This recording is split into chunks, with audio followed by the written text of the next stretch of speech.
বনের এক কোণে বড় গাছে টুনটুনি পাখির বাসা ছিল। সেই বাসাতে টুনটুনি পাখির ডিম ছিল। একটি দুষ্ট সাপ সেই ডিমগুলি খেত। কয়েক বছর ধরে এভাবেই টুনটুনি ডিমগুলো দুষ্ট সাপটি খেত। টুনটুনি তার বাসার সামনে বসে কাঁদছে, কারণ দুষ্ট সাপটি আবারও তার ডিম খেয়ে ফেলেছে। হায় রে কপাল, কত আশা করে ডিমে তা দিচ্ছিলাম, আবার ওই কালসাপটা এসে সব খেয়ে ফেলল।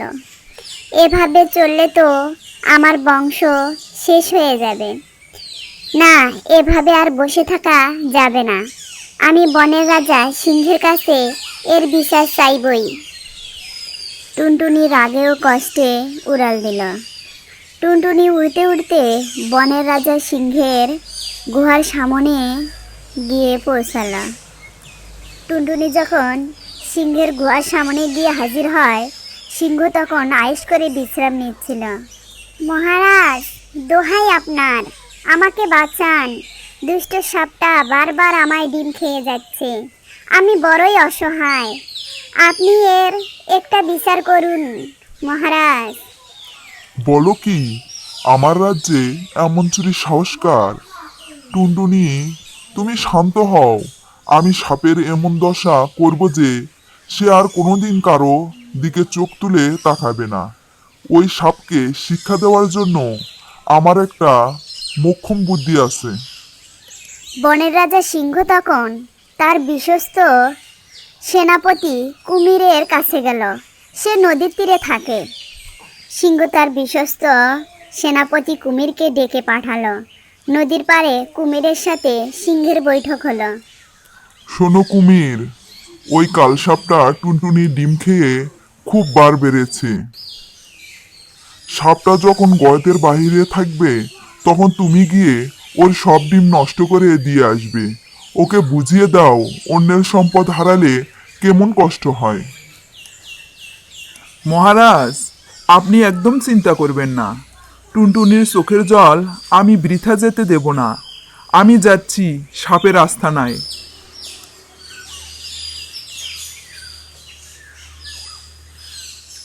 কুমির গিয়ে সাপের বাসায় সব ডিম খেয়ে ফেলল এবং কিছু নষ্ট করে দিল। সাপ যখন খাবারের খোঁজে বাসায় ফিরে আসে, সে দেখে তার একটি ডিমও আস্ত নেই। সে কান্নায় ভেঙে পড়ে এবং রাগে গড়গড় করতে করতে সিংহের কাছে বিচার চাইতে যায়। মহারাজ, সুবিচার চাই। আমি যখন বাহিরে ছিলাম, তখন কুমির এসে আমার সব ডিম খেয়ে গেছে।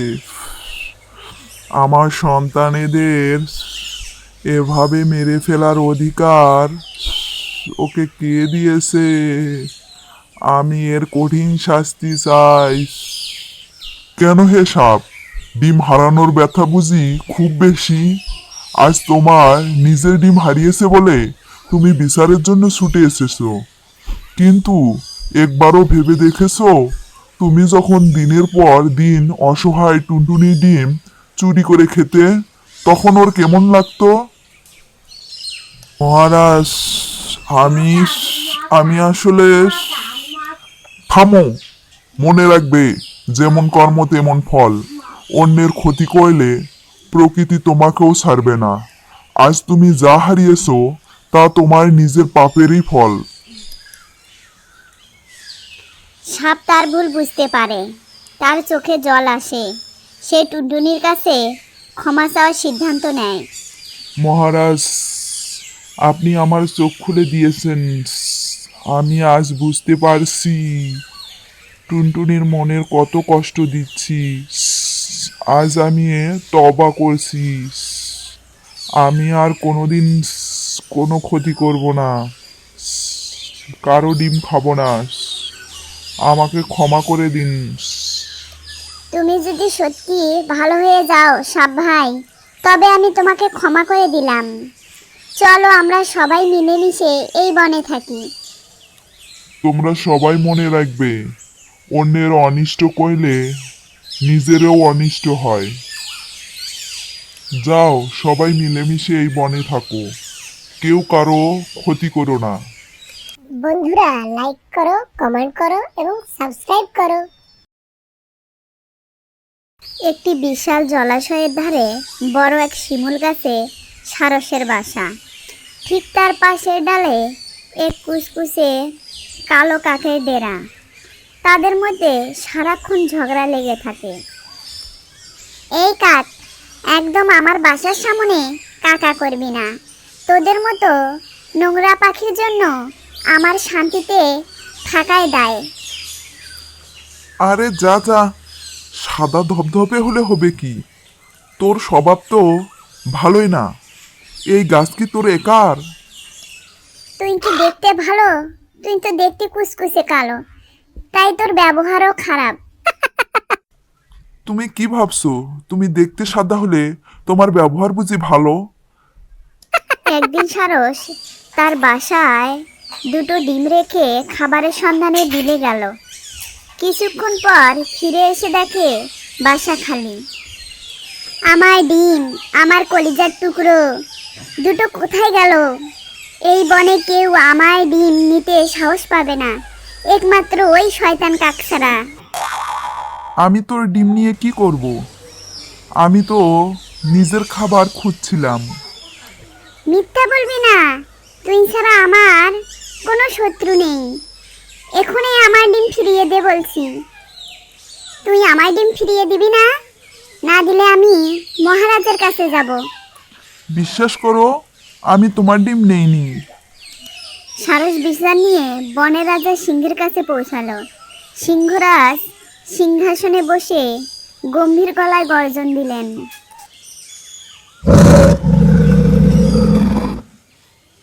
এত বড় সাহস! পেঁচা সেনাপতি, যাও এখনই ওই কাককে ধরে নিয়ে এসো। পেঁচা কাকের বাসায় গেল। পেঁচা কাককে ধরে নিয়ে এলো।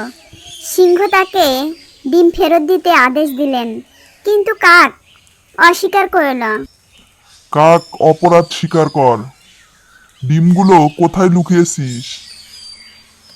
মহারাজ, বিশ্বাস করুন, আমি কিছু জানি না। আমি গরিব হতে পারি, কিন্তু চোর নই। পেশা, এই চোরকে বন্দি করো। যতক্ষণ পর্যন্ত ও স্বীকার না করবে ততক্ষণ পর্যন্ত ওর ওপর অত্যাচার চালাও।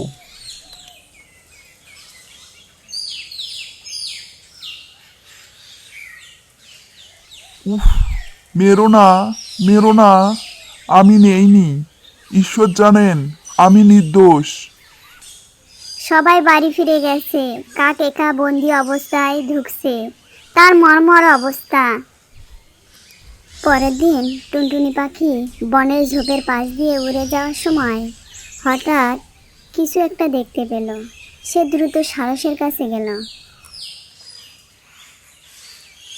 সারস ভাই, সারস ভাই, তুমি এখানে বসে কাঁদছো কেন? তোমার ডিম তো তোমার বাসার নিচেই পড়ে আছে। চলো দেখি টুনটুনি, দেখে আসি।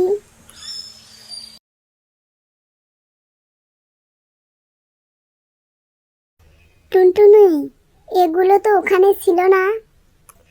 হয়তো কাল রাতের ঝড়ে ডিমগুলো বাসার কিনারায় চলে এসেছিল। আর সকালে তুমি চলে যাওয়ার পর সেগুলো নিচের ঝোপের ওপর পড়ে গেছে। একটা পাতা ঢাকা ছিল বলে তুমি দেখতে পাওনি। সারস বজ্রাহত হয়ে দাঁড়িয়ে রইল। তার ভুলের জন্য এক নির্দোষ কাক আজ মৃত্যুর মুখে। সে দৌড়ে সিংহের কাছে গেল। মহারাজ, মহারাজ, বড় ভুল হয়ে গেছে। কাক নির্দোষ। আমার ডিম গাছের নিচেই পাওয়া গেছে। দয়া করে কাককে ছেড়ে দিন। পেশা, এখনই কাকের বাঁধন খুলে দাও। পেঁচা বাঁধন খুলে দেওয়ার সাথে সাথে কাকের নিথর দেহটি মাটিতে লুটিয়ে পড়ল। অত্যাচারে সে প্রাণ হারিয়েছে। কাক ভাই, আমাকে ক্ষমা করে দাও। আমি রাগের মাথায় তোমার কত বড় ক্ষতি করে ফেললাম। আমি তোমার কাছে ক্ষমা চাওয়ার সুযোগটাও হারালাম। আমি জানি আমি যে ভুল করেছি তার কোনো ক্ষমা নেই। এই অপরাধের বোঝা আজীবন আমাকে বয়ে নিয়ে বেড়াতে হবে। বন্ধুরা লাইক করো, কমেন্ট করো এবং সাবস্ক্রাইব করো। এক বিশাল বনের রাজা ছিল আকবর নামের এক সিংহ। রাজকীয় কেশ আর গম্ভীর গর্জনে পুরো বন কাঁপত। কিন্তু তার একটি অদ্ভুত বন্ধু ছিল, পুকুরের ছোট ব্যাঙ, নাম তার টপক। তারা বন্ধু হলেও তাদের মধ্যে লেগেই থাকতো রেষারেষি। হা হা হা, ওরে টপক, তুই দিনরাত শুধু ঘ্যাঙর ঘ্যাং করিস কেন? তোর এইটুকু শরীর নিয়ে আমার গর্জনের সমান শব্দ করার চেষ্টা করা কি তো সাজে? ওহে মহারাজ, শরীরে বড় হলে কি সব হয়? আমার গলার জোর আপনার চেয়ে কম হতে পারে, কিন্তু বুদ্ধিতে আমি আপনার চেয়ে কম নই। বুদ্ধি বলিস কি? আচ্ছা চল, আজ একটা দৌড় প্রতিযোগিতা হয়ে যাক, দেখি কার শক্তি বেশি। যে ওই দূরের পাহাড়ের চূড়ায় আগে পৌঁছাতে পারবে সেই হবে বনের সেরা বীর। চ্যালেঞ্জ গ্রহণ করলাম মহারাজ, তবে মনে রাখবেন শেষ হাসি কিন্তু আমি হাসব। তুই কি ভেবেছিস আমি পারবো না? তুই আমার সাথে মস্করা করিস? আচ্ছা ঠিক আছে, গায়ের জোরে নয়, আমরা বরংস প্রতিযোগিতা দিয়েই সেরা কে হয় তা দেখব। বনের পশু পাখিরা জড়ো হলো এই অদ্ভুত প্রতিযোগিতা দেখতে। শিয়াল মামা পতাকা নাড়াতেই দৌড় শুরু হলো। এই তো আমি চলেছি। টপক তো এখন কয়েক মাইল পিছিয়ে থাকবে। কিন্তু টপক মোটেও পিছিয়ে ছিল না। সিংহ যখন দৌড় শুরু করার জন্য প্রস্তুতি নিচ্ছিল, টপক এক লাফে গিয়ে চড়ে বসেছিল সিংহের ঘন কেশের আড়ালে। সিংহ টেরই পায়নি যে তার মাথার ওপর তারই প্রতিদ্বন্দ্বী বসে আছে। টপক মনে মনে ভাবল, দৌড়াও মহারাজ, আরও জোরে দৌড়াও, আপনার ঘাড়ে আজ আমার রথ। সিংহ পাহাড়ের পাদদেশে পৌঁছে গেল। সে খুশিতে আত্মহারা যে সে জিতে যাচ্ছে। ফিনিশিং লাইনের ঠিক 2 হাত দূরে থাকতেই সিংহ একটু থামল পেছন ফিরে দেখার জন্য। কই, টপকের তো কোনো চিহ্ন নেই। আমি প্রথম হব আজ। ঠিক সেই মুহূর্তে যখন এই সিংহ ফিনিশিং লাইন পার হতে যাবে, টপক সিংহের মাথা থেকে এক বিশাল লাফ দিল। আমি পৌঁছে গেছি মহারাজ, আমি আপনার অনেক আগেই এখানে বসে আছি। সিংহ তো অবাক, সে নিজের চোখকে বিশ্বাস করতে পারছিল না। তার বন্ধু ব্যাং কিভাবে তার আগে পৌঁছে গেল। এ কি করে সম্ভব? আমি তো তোকে পেছনেও দেখলাম না, তবে তুই আগে এলি কি করে? মহারাজ, জয়ের জন্য শুধু জোরে দৌড়ালেই হয় না, মাঝে মাঝে বন্ধুর সাহায্যও নিতে হয় আর বুদ্ধি খাটাতেও হয়। আমি আপনার মাথাতেই চড়ে এসেছিলাম। মানলাম বন্ধু, বুদ্ধি আর কৌশলের কাছে গায়ের জোর সবসময় খাটে না। আজ থেকে তুই শুধু পুকুরের রাজা নোস, তুই আমাদের বুদ্ধিমন্ত্রী। সেই থেকে সিংহ আর ব্যাঙের বন্ধুত্ব আরো গভীর হলো। আর সিংহ শিখলো যে ছোট বলে কাউকে তুচ্ছ করতে নেই। বন্ধুরা লাইক করো, কমেন্ট করো এবং সাবস্ক্রাইব করো।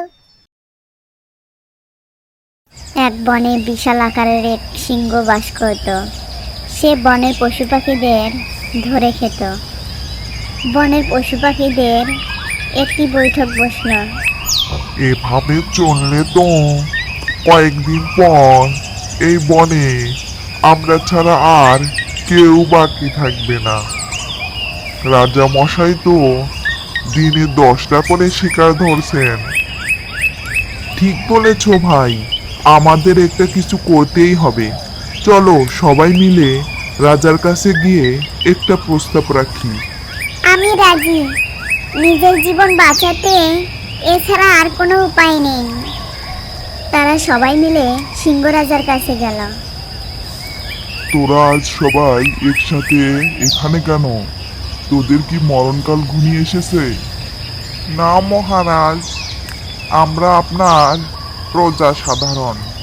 আমরা ঠিক করেছি আপনার কষ্ট করে শিকার করার দরকার নেই। আমরা প্রতিদিন নিয়ম করে আপনার খাবারের জন্য একটি করে প্রাণী পাঠিয়ে দেব। প্রস্তাবটা মন্দ না, তবে মনে রাখিস যদি একদিনও কোনো প্রাণী আসতে দেরি করে তবে আমি পুরো বন উজাড় করে দেব। এরপর প্রতিদিন একটি করে প্রাণী সিংহকে খেতে দেওয়া হয়। বনের পশু পাখির মধ্যে থেকে প্রতিদিন একটি করে প্রাণী সিংহকে খেতে দেওয়া হয়। নির্দিষ্ট সময়ে প্রাণীটিকে তার গুহায় যেতে হয়। এভাবে বেশ কিছুদিন চলে যায়। এবার খরগোশের পালা। একটি ছোট খরগোশ কাঁদছে। অন্য পশুরা তাকে বুঝিয়ে বিদায় দিচ্ছে। না না, আমি সিংহের পেট পুড়তে যেতে চাই না, দয়া করে আমাকে ছেড়ে দাও। উপায় নেই বন্ধু, আজ তোমার পালা, না গেলে আমাদের সবার বিপদ। না, এভাবে মরা যাবে না, আমাকে বুদ্ধি খাটিয়ে এই অত্যাচারী রাজাকে শিক্ষা দিতেই হবে। দুপুর গড়িয়ে বিকেল। সিংহের প্রচন্ড ক্ষুধা পেয়েছে। খরগোশ ধীর পায়ে সেখানে পৌঁছালা। তুই এতটুকু একটা ছানা তোকে পাঠিয়েছে আমার জন্য, তাও আবার এত দেরি করে। আজ আমি তোদের সবাইকে চিবিয়ে খাবো। মহারাজ, আমার কোনো দোষ নেই, আমি আসছিলাম ঠিক সময়েই, কিন্তু পথে অন্য এক সিংহ আমাকে আটকে দিয়েছিল। অন্য সিংহ? এই বনে আমি ছাড়া আর কে আছে? সে নিজেকে এই বনের আসল রাজা দাবি করছে মহারাজ। সে আমাকে প্রায় খেয়ে ফেলছিল। আমি অনেক কষ্টে পালিয়ে আপনার কাছে এসেছি। কোথায় সে? আমাকে এখনই তার কাছে নিয়ে চলো, আমি তাকে শেষ করে দেব। খরগোশ সিংহকে একটি গভীর কুয়ার সামনে নিয়ে এলো। মহারাজ, ওই যে দেখুন, এই কুয়ার ভেতরে এই পাপিষ্ঠটা লুকিয়ে আছে।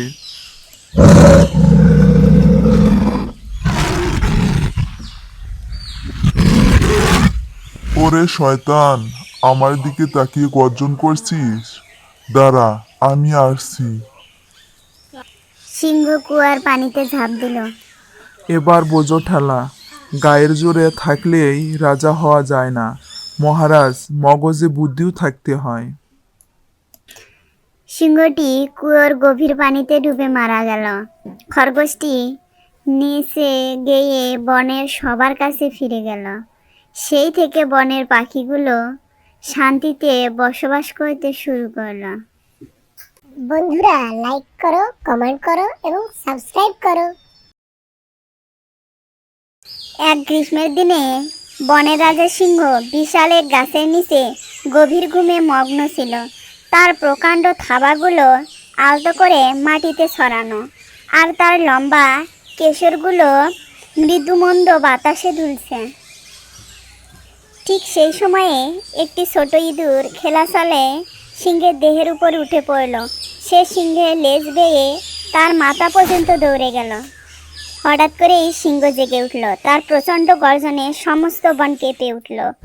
রাগে তার চোখ দুটি জ্বলজ্বল করছিল। সে মুহূর্তেই তার বিশাল থাবা দিয়ে ছোট্ট ইঁদুরকে চেপে ধরল। কে সাহস করে আমার ঘুম ভাঙলো? ও, এই তুচ্ছ ক্ষুদ্র জীব, আমার প্রকাণ্ড রাজ্যের সামান্য একটি ইঁদুর। আমি তোকে এক্ষুনি পিষে ফেলবো। ইঁদুরটি ভয়ে কাঁদতে কাঁদতে তার দিকে তাকালো আর মিনতি করতে লাগলো। মহারাজ, হে বনের রাজা, দয়া করুন, আমাকে ছেড়ে দিন। আমি ভুল করে ফেলেছি। আমি কোনোদিন আপনার ক্ষতি করব না। আমি প্রতিশ্রুতি দিচ্ছি, একদিন আমি আপনার এই দয়ার প্রতিদান দেব। আপনার এই উপকার আমি কখনো ভুলব না মহারাজ। তুই ছোট্ট একটি ইঁদুর, তুই আমাকে সাহায্য করবি বনের রাজাকে? এ যে দেখছি দারুণ রসিকতা। ঠিক আছে, আজ তোকে ছেড়ে দিলাম, যা আমার সামনে থেকে দূর হ। কিন্তু মনে রাখিস, তোর কাছে আমার প্রতিদান পাওয়ার দিন যেন না আসে। সিংহ থাবা সরিয়ে নিতেই ইঁদুরটি দ্রুত গর্তের দিকে দৌড়ে গেল। এবং তার জীবন বাঁচানোর জন্য রাজাকে কৃতজ্ঞতা জানালো। এর কিছুদিন পরের ঘটনা। সিংহ গভীর জঙ্গলে শিকার করতে গিয়েছিল, কিন্তু হায়, সে শিকারীদের পাতায় একটি শক্ত জালে ফেঁসে গেল। জালটি এতই মজবুত ছিল যে সে সমস্ত শক্তি প্রয়োগ করেও সে তা ছিঁড়তে পারল না। সিংহ তখন জোরে জোরে গর্জন করতে লাগলো। তার সেই ভয়ানক গর্জন শুনে সমস্ত বনবাসী পশু পাখি ভয়ে চুপ হয়ে গেল।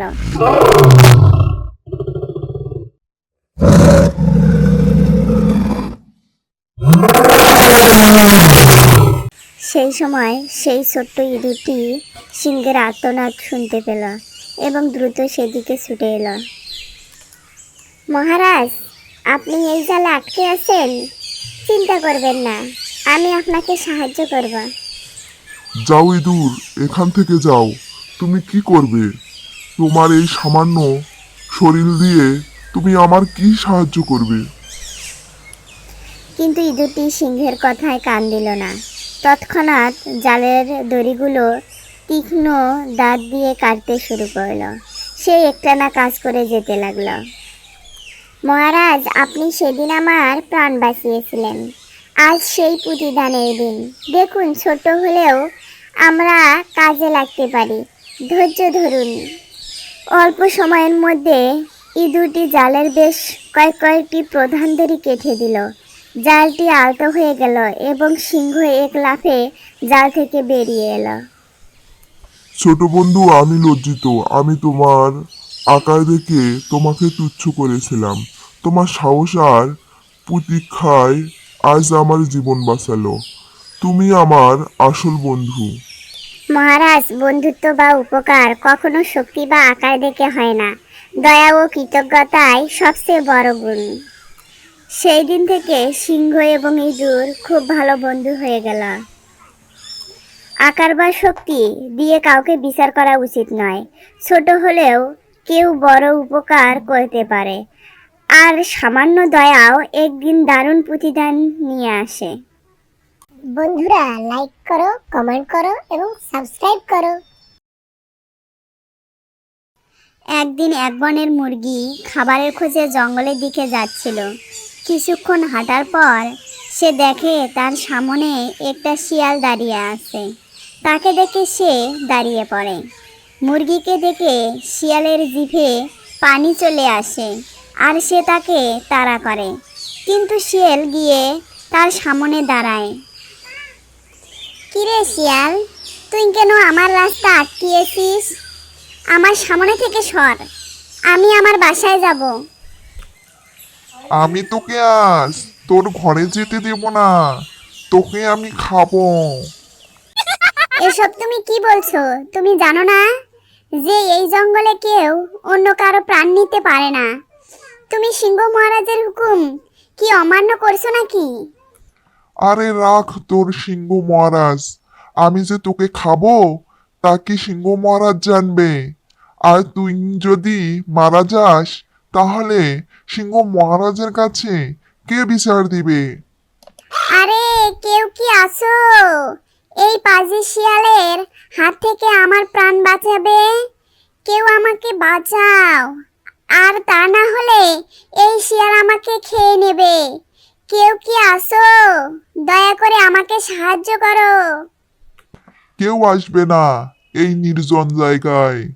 আজ তোকে আমি খাবই। আজকে আমার হাত থেকে তোকে কেউ বাঁচাতে পারবে না।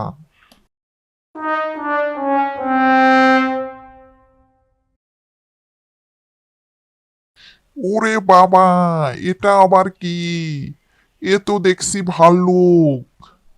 আজ তুই ভালুকের জন্য বেঁচে গেলি। আরেকদিন তোকে ধরবো, সেদিন তোকে কেউ বাঁচাতে পারবে না।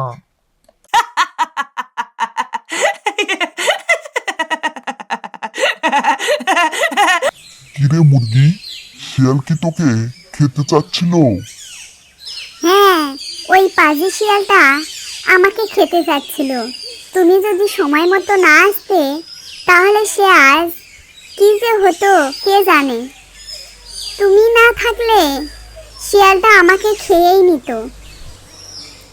আরে তুই সাবধানে চলাফেরা করবি না?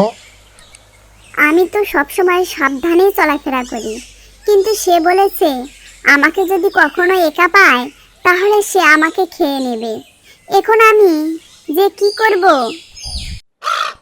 আরে তুই কোনো চিন্তা করিস না, তুই গিয়ে শিয়ালের নামে সিংহ মহারাজের কাছে নালিশ জানা। সে নিশ্চয় কোনো না কোনো একটা ব্যবস্থা করবেই। আচ্ছা, আমি তাহলে সিংহ মহারাজের কাছেই যাই, দেখি সে কি ব্যবস্থা করে।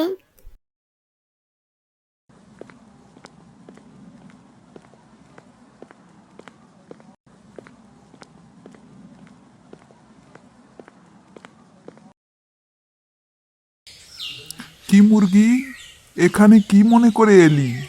কোনো দরকার নাকি? হ্যাঁ মহারাজ, আমাদের জঙ্গলে যে শিয়াল আছে সেই শিয়াল আমাকে খাওয়ার জন্য আমার পথ আটকেছিল। তবে সময় মতো ভাল্লুক আসার কারণে আমার প্রাণটা বেঁচে যায়। কিন্তু শিয়াল যেতে যেতে আমাকে বলে গেছে যে যদি পরের বার আমাকে একা পায় তাহলে নাকি সে আমাকে খেয়ে নেবে। একমাত্র আপনিই পারেন আমাকে রক্ষা করতে মহারাজ। তুই এসব কি বলছিস? তুই শিয়ালকে বলিসনি যে এই জঙ্গলে কোনো পশু পাখির প্রাণ নেওয়া নিষেধ? হ্যাঁ মহারাজ, আমি বলেছিলাম, কিন্তু সে আমার কোনো কথাই শুনেনি। কি, ওর এত বড় সাহস যে সে আমার হুকুম মানে না? তুই চিন্তে করিস নে, আমি দেখছি যে শিয়ালের কি ব্যবস্থা করা যায়। এই পাখি, তোর সাথে কথা আছে, এদিকে শুনে যা। কি হয়েছে মহারাজ? জঙ্গলের ভিতরে যা, আর গিয়ে দেখ শিয়াল কোথায় আছে। শিয়ালকে গিয়ে এই খবর জানা দিবি যে আমি তাকে তলব করেছি। ঠিক আছে মহারাজ, আমি এক্ষুনি যাচ্ছি।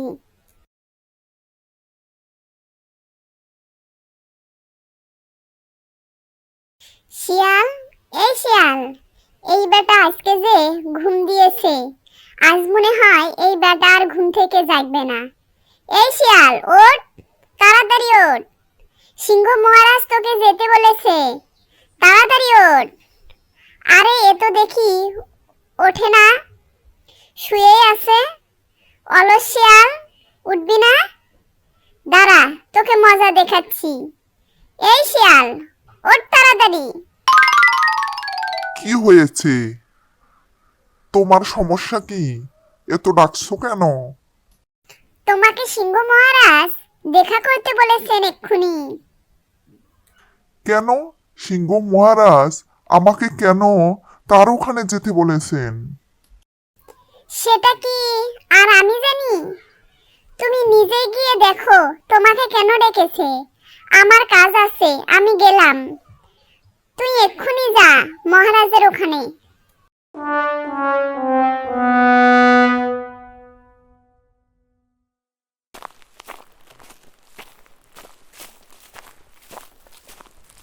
সিংহ মহারাজের জয় হোক।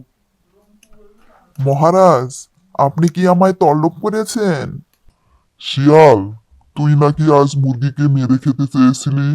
এসব আমি কি শুনছি? তুই আমার হুকুম অমান্য কেন করেছিস? আরে মহারাজ, আপনি এই মুরগির কথা বিশ্বাস করেন? আমার এত সাহস কোথায় যে আমি আপনার হুকুম অমান্য করি? এখনো পর্যন্ত আমার এত সাহস হয়নি যে আমি আপনার বিরুদ্ধে গিয়ে কোনো কাজ করব। কিন্তু মুরগি যে এসে বলল তুই নাকি ওই মুরগিকে খেতে চেয়েছিলি, তুই আমার কথা অমান্য কেন করেছিস? আরে এসব তার ভুল ধারণা। আমি তার সাথে খেলতে চেয়েছিলাম, আর সে ভেবেছে আমি তাকে খেয়ে নেব। ও আচ্ছা, তাহলে তুই এখন যা। তবে সাবধান, জঙ্গলের কোনো পশু পাখিকে তুই ক্ষতি করার কোনো চিন্তা মাথাও আনিস না। আচ্ছা মহারাজ, আপনি যেমনটা বলবেন।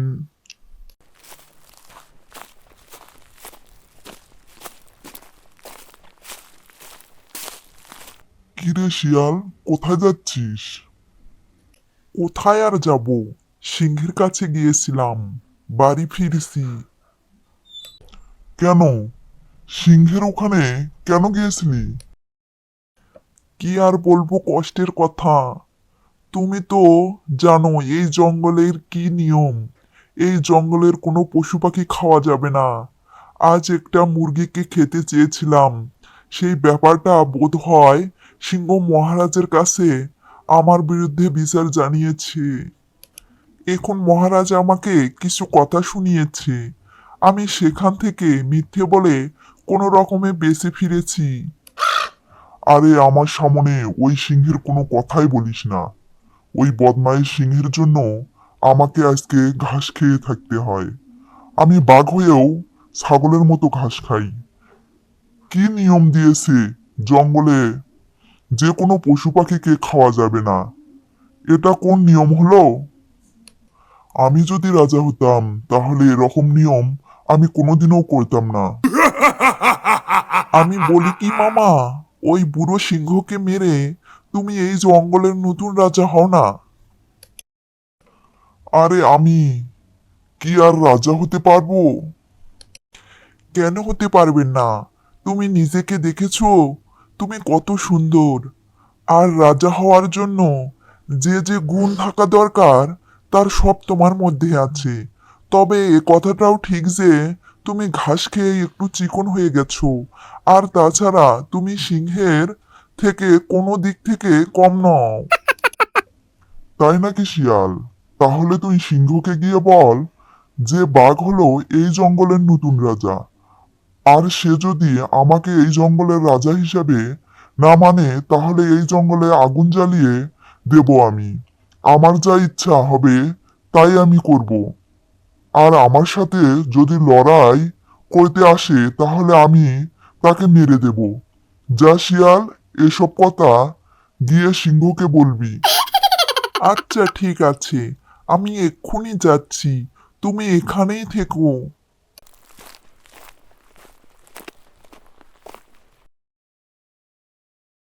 মহারাজ, ওই সিংহ মহারাজ, উঠুন। আপনার এখন ঘুমানোর সময় নয়, এখন আপনার লড়াই করার সময়। তাড়াতাড়ি উঠুন। এই যে মহারাজ, উঠুন না তাড়াতাড়ি। কিরে শিয়াল, তুই আবার এখানে ফিরে এলি কেন? কোনো দরকার নাকি? থাকলে তাড়াতাড়ি বল। হ্যাঁ মহারাজ, আপনাকেই তো এখন দরকার। আপনি এই খবর শুনেছেন যে বাঘ এই জঙ্গলের রাজা হয়ে গেছে? কি বলছিস এসব? আমি হলাম এই জঙ্গলের রাজা। আমি থাকতে বাঘ কিভাবে আবার রাজা হলো? আরে বাঘ, বাঘ আপনার কোনো কথাই মানবে না। সে এখন এই জঙ্গলের রাজা। আপনি যদি তাকে বাধা দেন তাহলে সে আপনাকে মেরে ফেলবে। কি? আমাকে সে রাজা হিসেবে মানে না? ওর এত বড় সাহস যে ও আমার কথা মানবে না আর আমাকে মারতেও চায়? আজ ওই বেটার খবর আছে। আমি এক্ষুনি যাচ্ছি, দেখি সে আমার কি করে।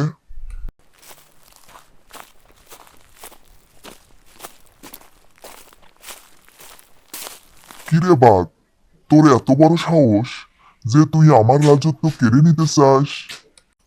আরে ধুর, তোকে রাজা হিসেবে কে মানে? তুই যে এই জঙ্গলের রাজা হয়ে বসে আছিস, তোর রাজা হওয়ার কোন যোগ্যতা আছে?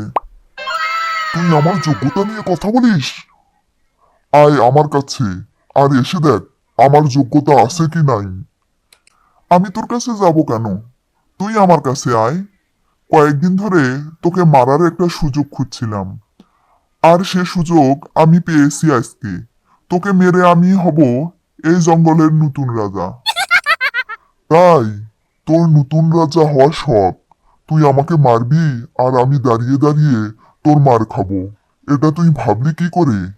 আমার কি মুখে দাঁত নেই নাকি পায়ে নখ নেই যে আমি তোকে মারতে পারবো না? তাহলে এত ভয় পাচ্ছিস কেন? আয় আমার কাছে, আয় আর আমাকে মার। আমি তোর কাছে যাব কেন? তুই আমার কাছে আয়।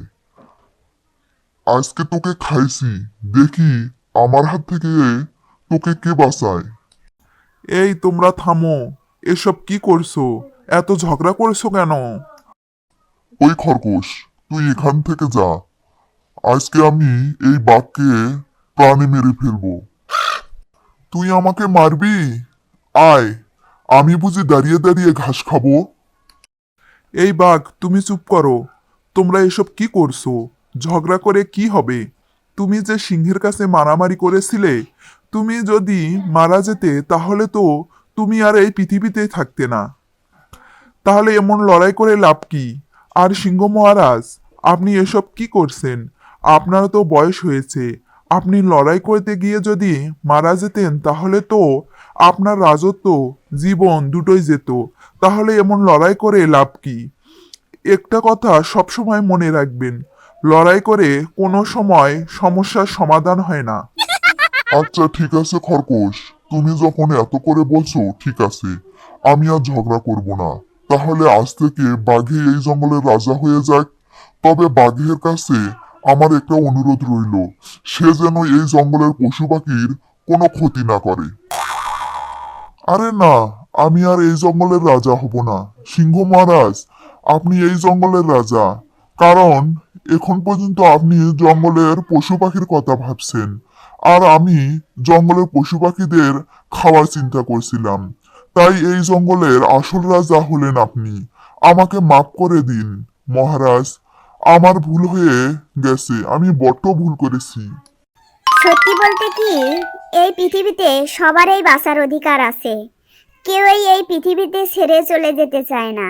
তাই আমাদের উচিত কোনো জীবজন্তু বা পশু পাখিকে না মেরে, কষ্ট না দিয়ে তাদের জীবন রক্ষা করা। এতে সবার মঙ্গল। চলো এবার যে যার ঘরে ফিরে যাই। বন্ধুরা লাইক করো, কমেন্ট করো এবং সাবস্ক্রাইব করো। আজ বড্ড খিদে পেয়েছে। জঙ্গলের অর্ধেকের বেশি জন্তুকে তো আমি নিজে পেটে পুরেছি। একটা শিকারও যে দেখছি না। বউ আর ছেলে মেয়েগুলোর জন্য যে কিভাবে খাবার ব্যবস্থা করব কে জানে। এই তো এই তো পেয়েছি। এটাকে এবার শিকার বানাবো। বেশ বড় সড়ো আছে হরিণটা। আজ বাড়ির সবাই পেট ভরে খেতে পারবো। আজ মনটা কেমন কু ডাকছে। খালি মনে হচ্ছে কিছু একটা ঘটবে। বড্ড বাচ্চাদের কথা মনে পড়ছে। যাই, তাড়াতাড়ি বাড়ি ফিরি।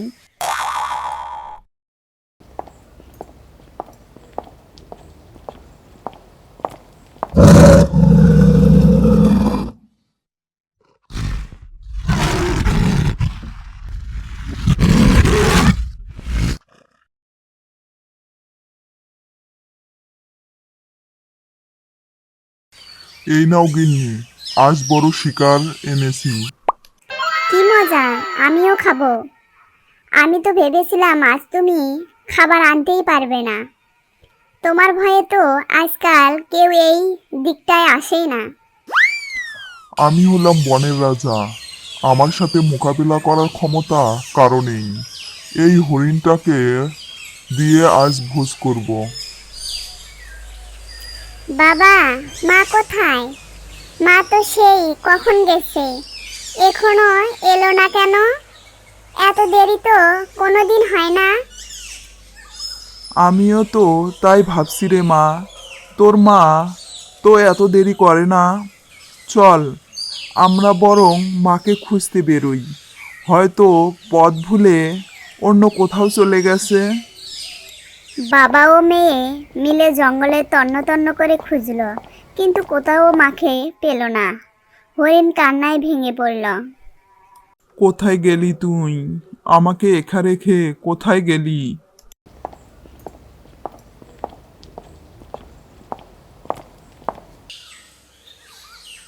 কি হয়েছে ভাই, তোমরা বাবা মেয়ে এমন করে কাঁদছো কেন? ভালুক ভাই, আমার স্ত্রীকে খুঁজে পাচ্ছি না। এই বিশাল জঙ্গলে সে কোথায় হারিয়ে গেল কে জানে। তোমরা চোখ মোছো, আমি বোধ হয় তাকে দেখেছি। আমি নদীতে জল খেতে গিয়েছিলাম, তখন দেখলাম ওই হিংস্র সিংহ একটা হরিণকে মুখে করে গুহার দিকে নিয়ে যাচ্ছে। হরিণটার গলায় কি একটা ঘন্টা ছিল? হ্যাঁ, এক চাষি ভালোবেসে ওর গলায় ঘন্টা বেঁধে দিয়েছিল। হায় ঈশ্বর, এবার আমাদের কি হবে? কেঁদে লাভ নেই, ওই সিংহ অনেক প্রাণীর প্রাণ নিয়েছে, এবার ওকে উচিত শিক্ষা দিতে হবে। চলো বানরের কাছে যাই, ওর মাথায় অনেক বুদ্ধি। বানর ভাই, আমরা বড় বিপদে পড়েছি। ওই সিংহ আমার স্ত্রীকে খেয়ে ফেলেছে। আমরা এর বিচার চাই। গায়ের জোর দেখিয়ে ওরা সব করতে চায়, কিন্তু বুদ্ধিতে আমাদের সাথে পারবে না। শোনো, আমি এক দক্ষ শিকারীকে চিনি। সে বনের মধ্যে গোপন ফাঁদ পেতে রাখে। চলো তার কাছেই যাই। তারা সবাই শিকারীর কাছে গেল, শিকারীকে সব খুলে বলল। সব বুঝলাম, তোমরা চিন্তা করো না। আপনজনকে হারানোর কষ্ট কি তা আজ ওই সিংহকে আমি বোঝাবো। আমি ফাঁদ প্রস্তুত করছি। বানর যাও, সিংহকে বোকা বানিয়ে এদিকে নিয়ে এসো।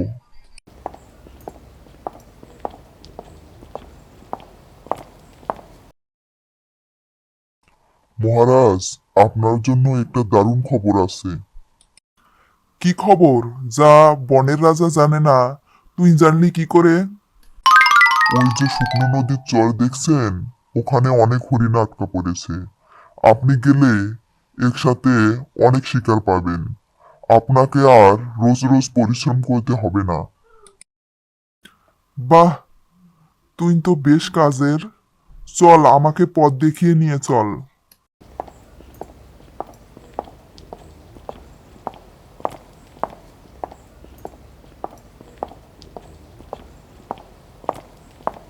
বাঁচাও, কে আসিস? বাঁচাও। দাঁড়া, একবার উপরে উঠি, সবার আগে তোকে খাবো, পাজি বানর। তোর মতো বেয়াদব সিংহকে কিভাবে জব্দ করতে হয় তা আমার জানা আছে। তুই কি ভাবলি তুই একা 100 নিরীহ প্রাণীদের মেরে আর কতদিন রাজত্ব করবি? না না না, দয়া করে আমাকে ছেড়ে দাও। আমি না খেতে পেয়ে মরে যাব, আর আমার পরিবারও আমাকে না পেয়ে শেষ হয়ে যাবে। তুই যাকে মেরেছিস সে আমার স্ত্রী ছিল। এই দেখ আমার ছোট্ট মেয়ে, মাকে ছাড়া ও কিভাবে থাকবে ভেবেছিস? আজ নিজের কষ্টটা অনুভব করতে পারছিস তো? আমাকে ক্ষমা করে দাও ভাই, আমি আর কোনোদিন স্বীকার করব না। আমি কথা দিচ্ছি, আজ থেকে ঘাস পাতা খেয়ে থাকবো। আমাকে এবারের মতো বাঁচাও। আমি তোর মতো স্বার্থপর হতে চাই না। যা, তোকে ক্ষমা করলাম, কিন্তু মনে রাখিস আর কোনোদিন কারো প্রাণ নিবি না। ঠিক আছে, হরিণ যখন বলছে আমি তোকে তুলে দিচ্ছি।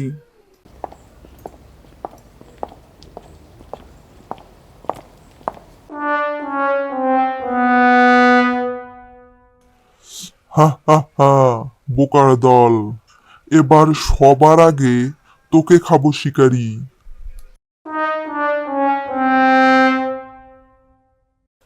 আমি আগেই জানতাম কুকুরের লেজ কখনো সোজা হয় না।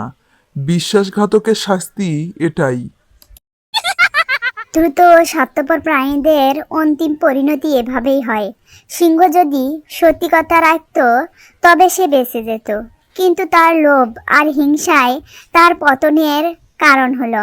তাই মনে রাখবেন, যে অন্যের ক্ষতি করে তার শেষটা কখনোই ভালো হয় না। বন্ধুরা, ভিডিওটি ভালো লাগলে লাইক, কমেন্ট এবং সাবস্ক্রাইব করুন।